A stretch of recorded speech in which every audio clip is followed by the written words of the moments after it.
Hey there everybody, Eric from Outer Limitless coming at you today with another knife video. Now today's video is very exciting to me because I get to bring to you some very nice high quality knives from a brand that you may not have heard of at this point. It is really some research that I've done that has led me to this company, and the minute that I saw their work I was instantaneously drawn to it. There are a number of features that are really presenting themselves to me in a way that shows me this is a company with a high attention to detail, very nice quality, overall just beautiful work, handmade knives. And at this point, if you don't like handmade knives, this video is definitely not for you. But if you do like handmade knives, let me introduce you to TFK, Tanev Family Knives. This is a small company from the country of Bulgaria. Now, while I was doing some research, I did stumble across their website and found they had some very beautiful products. I reached out to them and told them I was interested in doing a review. Now, I have paid for these products with my own money, but that just shows you that I am very serious about their work and I absolutely wanted to support their company. Now at this point, I've gone back and forth with them quite a bit to try to understand their overall business. I've talked to them about their construction, the material choices that they have, construction on their sheaths, and overall, just general business. Who's involved with their products, how they manufacture their knives, and I have a whole bunch of information to share with you. But the main thing is for you to see these blades because they are beautiful. Now you've seen in the intro a real quick little demonstration of these knives at work, but that really does not do them justice. You have to see these things sort of up close and personal to really appreciate them. And I'll tell you, there's a lot going on with these knives that has me totally excited. I love having them in my hands, they feel excellent, and overall, I think you'll find that these are a product that you would be interested in too. Now, I naturally gravitated towards these blades and wanted to be able to show them to you so that you can see the overall quality, but at the same time, some of the subtle differences. Now, I believe that both of these would make for excellent knives in a number of different categories, whether it's bushcraft or hunting, small survival knife, general EDC, camp knife, a number of reasons why either one of these blades would make an excellent choice. But I do naturally gravitate towards one of them versus another, and I will go into details about why. And I do think each one of these blades has a slightly more specific purpose, and after using both of these for a number of different tasks, I definitely have my recommendations. So let's go through these, go through the details, but first, before we get into it, I'd like to point out some comparisons against other blades you may be familiar with. So here you'll see I pulled out a number of blades that I have in a very similar size class. These to me are blades that fall right in the, call it, 4-inch, 4.5-inch, up through maybe 5-inch blade class size. And so these knives here are very similar in overall to the shape and size of all of these. But I do find that these blades kind of are made up of, quite honestly, all the best features of all the rest of these. So if you took some of the best features of all of these knives, combined them all together, and mashed them all into one blade, well, to be honest with you, this is kind of what you get. So that's an exciting prospect. If you really think about what I'm saying, I feel as though these knives are made up of some of the best qualities and features that you get out of all of these other blades when you combine them together. And so, yes, they're not absolutely perfect, but I'll tell you, they get damn close. Well, this T7, for me, is what the Tops Bob really wished it was. Now, granted, the Tops Bob has the Scandi grind, and this is kind of more of a saber grind, but I believe that this knife is what the Tops Bob wishes it was. Now, the first thing that I had a problem with the Bob is that the blade stock was 3/16 of an inch, and yes, that's not a huge deal because a lot of knives that you want for outdoor or wilderness tasks, you want to be stout and ultimately really strong and durable, but the 3/16 blade thickness with that Scandi grind gave it a terrible grind angle. Now this, to me, this is a 5/32 inch thick stock, which is still plenty stout, And it's, you know, 1/8 of an inch to me is too thin, but they found that sweet spot with that 5/32, and overall, just the shape of this, the handle size, it reminds me of the bob, and it actually has mild jimping on the top, but at the same time has a much better grind angle, and where this actual cutting edge is a sort of secondary bevel, but then coming off of the saber grind, where the grind starts higher and just hits this nice little secondary bevel. The grind angle is just sweet, and so it's easier to carve, fits better in the hand, the jimping is mild, it just feels great. And even though this reminds me of the size or shape ultimately of a tops bob, it definitely has a nicer feel and a better overall geometry. Now I'd just like to compare this T7 and PEKO against these blades real quick. And basically, here we have a BHK Woodsman Pro.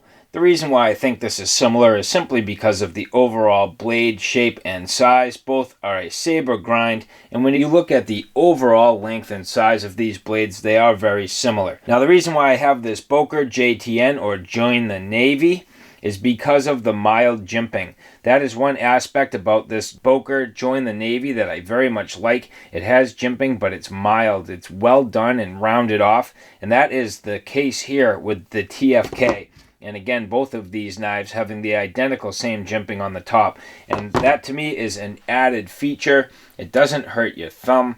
You can work with it and it doesn't bother you. It's not irritating, and overall they've done a nice job just kind of rounding it out, so it gives a look, it gives a feel, gives a nice quality grip to the knife, but at the same time doesn't do anything to really rip up your thumb. So that's pretty much why I included this Join the Navy.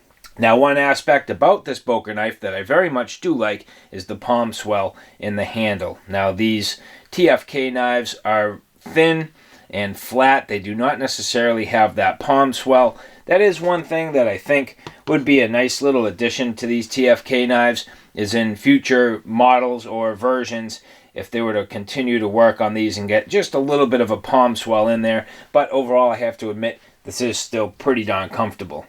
Now the reason why I have this Mora Bushcraft out here is because you can see the little finger choil that's kind of worked into the handle. Just has these little indented areas here that allow you to appropriately index. And that's also the case with this Mora knife. You know, that's one of the features that to me really makes this a comfortable handle, and they got it right here with the TFK too. So just this little sort of indexing right there, a nice grip, thins out just enough but flares out in the back to give you some meat where you need it. So overall, that's pretty much the comparison I have against this Mora.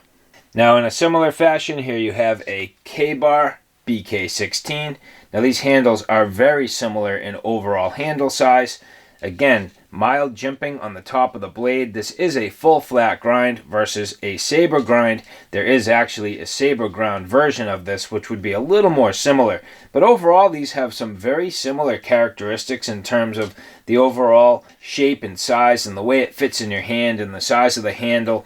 And so the only other difference I can say in terms of my preference, again, this BK16 having a little bit of a palm swell there, where these handles are not necessarily swelled out like that. So anyway, just overall very similar in terms of the blade length and size, overall kind of handle shape and design elements.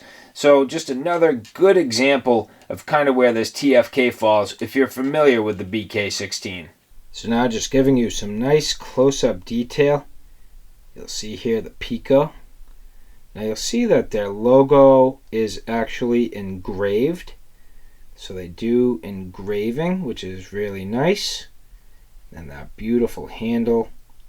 A few solid pins and then a hollow pin. Just that nice swell on the back of the blade. Wonderfully designed. Just absolutely beautiful. That Corian, the white Corian just popping, and then your D2 tool steel. Again, you have your primary grind with a secondary bevel. And then another thing that I like, and not all blades do it, but the ones that I tend to gravitate towards have a sharpening choil. So you'll see there that little sharpening choil. which allows you to just sharpen the blade nicely all the way to the back of the edge there. Get it sharp all the way to the edge, which is nice. I think that's just good subtle detail, but it makes a difference.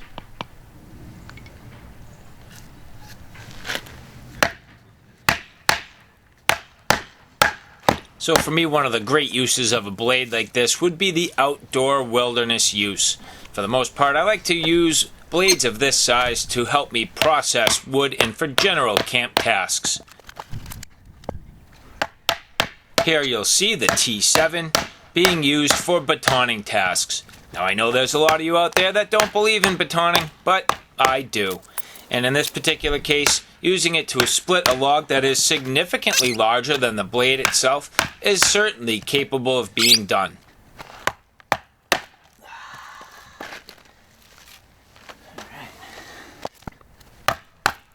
Now in general, this T7 performed very well for the batoning tasks, splitting down through the wood with ease, splitting the halves of the wood and blowing it apart.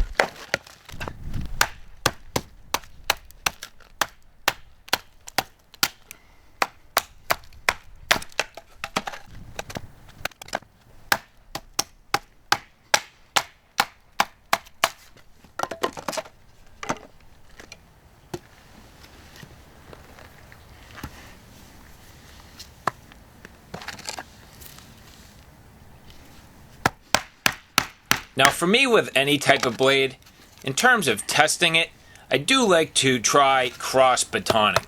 I feel as though cross batoning is a great way to test the overall blade shape and strength and whether or not the edge is going to dull or roll, or in the worst case scenario, even break. But this T7 performed very well. Even batoning at an angle and stressing the edge of the blade, it did a great job just cutting through the wood and absolutely blowing it apart. Even with all the hard work that this blade saw, I found no deforming of the edge, no chipping, no rolling, and it's still sharp as the day I got it. Now another task that I like to do in order to test out my blade is stabbing tasks. And you'll see here, just stabbing down through this wood, splitting it down into nice fine little pieces of kindling. This is a helpful method to really get your wood split down to get into the inside where it's nice and dry. And this T7 performed extremely well.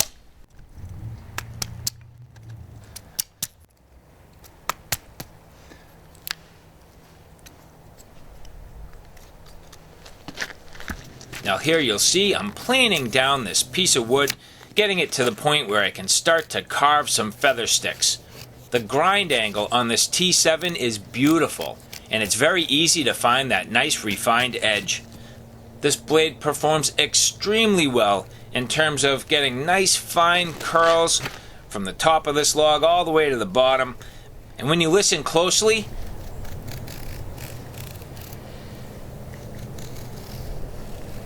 you'll hear the blade doing all the work. Very easy and controlled, comfortable in the hand, and again, just very easy to find that grind angle.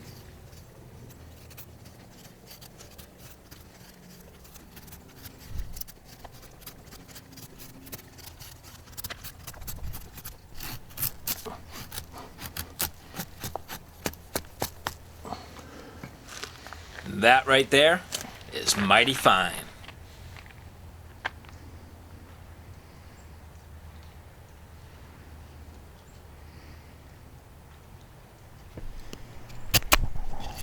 In terms of the general carving, the T7 did a great job for this as well. Generally comfortable in the hand and a nice size blade and shape to perform this task quite easily. So here you'll see it's taking some nice healthy chunks of wood as I carve it away. Just carving this into a little spear, just for something to do and a little bit of practice.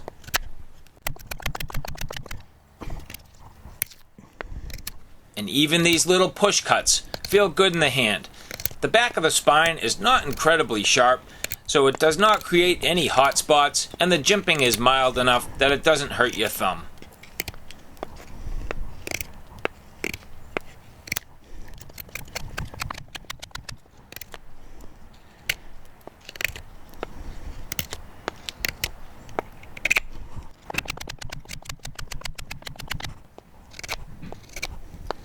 And just cleaning up this work, now I have myself a nice little spear.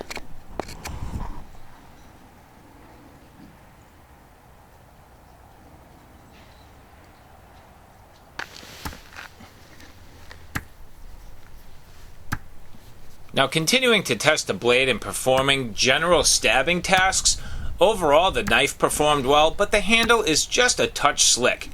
Now you'll see if I put my thumb on the top of the back of the blade, it will provide me with a little extra security, but there is no finger guard on this handle, so you do need to be careful. But overall the tip is nice and stout, plenty strong, and this D2 tool steel does a good job penetrating with no fear of the tip breaking.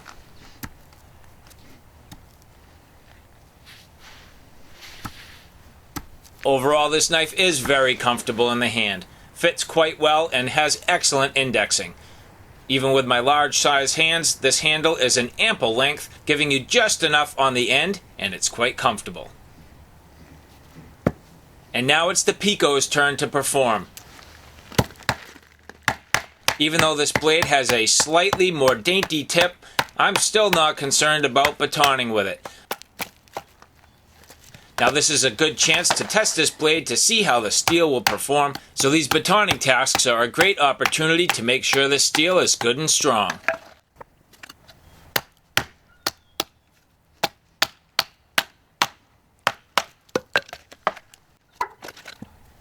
Very similar to the T7, the Pico did an excellent job splitting the wood, blowing the two halves right apart, and making it right down through the wood with ease.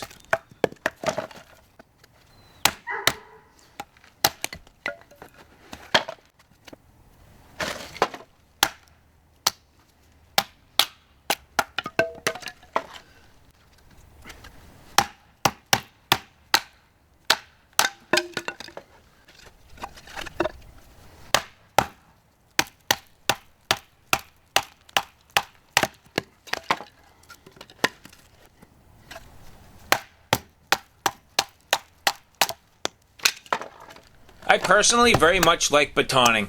I think it's nice and controlled and does a great job giving you the ability to get down to the dry parts of the wood.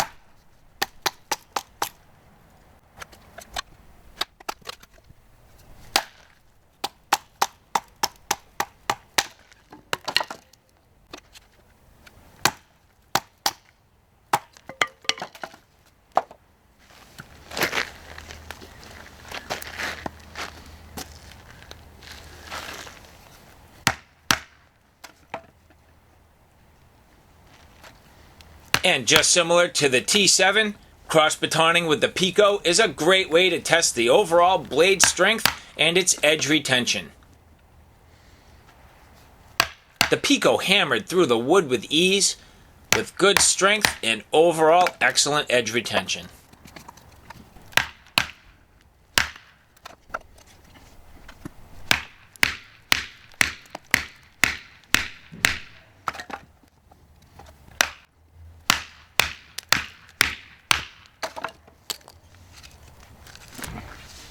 And again, using the Pico for stabbing tasks. Now this knife does have a more refined tip because of that distal taper, but even at that, I wanted to be able to trust this blade, so performing these stabbing tasks is definitely a great way to test the steel. Overall here, you'll see it stabbed down through this wood with ease, making nice little kindling, and I had absolutely no problem with the tip of the blade.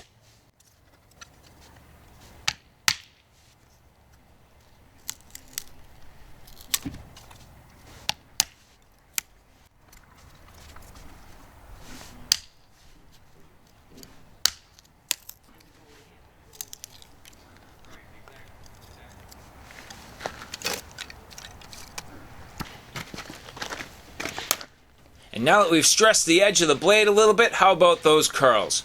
Well, still no problem at all. This Pico is a nice refined edge, beautiful blade shape, excellent feel in the hand, and is capable of making some mighty fine curls. The blade of the Pico is a slightly different shape from the T7. It is a little bit more suited towards carving tasks. Now, in that regard, I do find the geometry on the T7 to be a little bit better for overall carving tasks in terms of general woods use, but the Pico does an excellent job as well.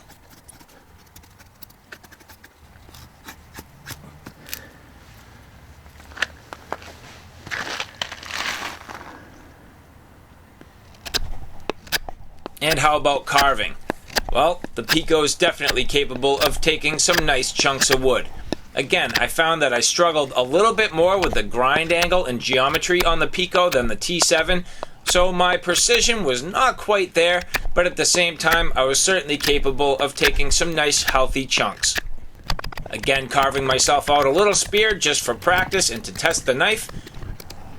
You'll see that push cutting went quite easy, but at the same time that distal taper means that the spine of the knife is slightly thinner and puts a little more pressure on your thumb. But even at that, no discomfort, and again mild jimping, so the knife is comfortable in the hand. And here you'll see I have myself a nice little spear. Now in terms of the stabbing tasks, I did want to be a little more careful with this knife. Because of that distal taper and the fine refined edge, you'll see I did perform stabbing tasks but did not stress on the tip of the blade all that much. Now again, similar to the T7, the Pico has a somewhat slick handle and no finger guard, so you need to be a little careful and you need to grip the knife with your thumb on the top of the handle for security. Now, Tanev Family Knives does a nice job with their sheaths and leather work. There are kydex options, but on these particular blades, you'll see they did come with leather. Now, this belt sheath is the typical style that TFK makes, but they watched enough of my channel to realize that I like a dangler sheath. So they developed this sheath in sort of response to watching my channel and realizing what I kind of gravitate towards, and this is now a pouch dangler sheath that they will be offering moving into the future. But if you look at the overall quality, it is nicely done, nicely dyed, well stitched, nicely welted, and just overall a quality leather sheath. And this pouch dangler sheath is gorgeous. At first it was very snug, but you'll see that it does hold a lot of the blade in that pouch, so it is very secure, and again, very nicely made and just a beautiful design. Nice and slim overall profile, and also gives you multiple ways to carry it. So not just is it a dangler sheath, but you'll see that there is a belt loop option if you prefer to carry it that way. And then furthermore, they also include some straps, and these straps would be used kind of in conjunction with the leather sheath.